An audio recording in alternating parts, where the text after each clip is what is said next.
Welcome to Mahanagar news. October 13 స్థానిక సంస్థల ఎన్నికల్లో బీసీ రిజర్వేషన్లను ఏబిసిడిలుగా వర్గీకరించిన తర్వాతనే ఎన్నికలు నిర్వహించేలా ఉత్తర్వులు జారీ చేయాలని చెప్పి కోరుతూ హైకోర్టులో మరో వ్యాజ్యం దాఖలైంది.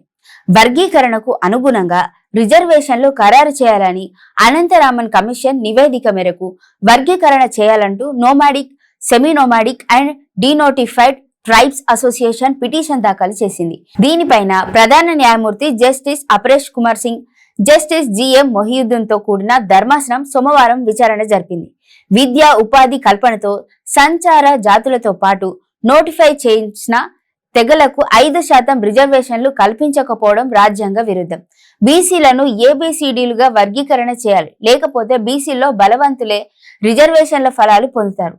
బీసీల్లో అందరికీ సమన్యాయం జరగాలంటే రిజర్వేషన్ల వర్గీకరణ జరగాలి.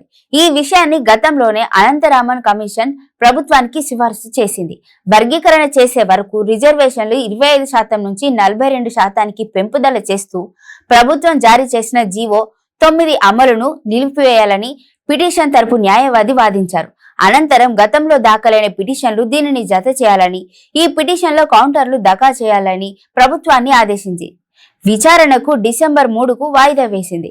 స్థానిక సంస్థల ఎన్నికలో బీసీలకు 42% రిజర్వేషన్లు కల్పిస్తూ రాష్ట్ర ప్రభుత్వం ఇచ్చిన జీవోపై హైకోర్టు స్టే ఇవ్వడానికి నిరసిస్తూ ఈ నెల 15న రాష్ట్ర వ్యాప్తంగా రాస్తారోకోలు నిర్వహిస్తున్నట్టు బీసీ హక్కుల సదాన సమితి రాష్ట్ర అధ్యక్షుడు తాటిపాముల వెంకట్రాములు, కార్యదర్శి ధనంజనేయుడు తెలిపారు. సోమవారం సిపిఐ రాష్ట్ర కార్యాలయంలో వాళ్ళు మాట్లాడుతూ 15న జిల్లా, మండల, మున్సిపల్ కేంద్రాల్లో భారీ ఎత్తున నిరసన కార్యక్రమాలు చేపట్టాలని నిర్ణయించినట్లు వెల్లడించారు.